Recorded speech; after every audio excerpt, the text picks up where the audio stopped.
Hello guys, in this video, I will show you how to set up Klaviyo abandoned cart emails for Shopify in 2025. So step 1, open your Klaviyo account and go to Flows, then create flow. Step 2, select the abandoned cart flow template. Step 3, add your Shopify store under trigger setup by connecting the integration. Step 4, customize your email template.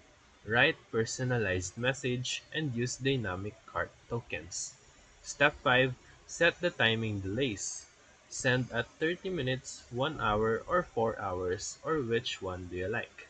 Step 6. Review, preview, and test using a test cart. And step 7. Publish the flow and monitor performance in the Analytics tab. And that's how you recover potential lost revenue with Klaviyo. So if this video helped you, feel free to like and subscribe for more quick tutorials, reviews, and comparison videos. Thank you for watching.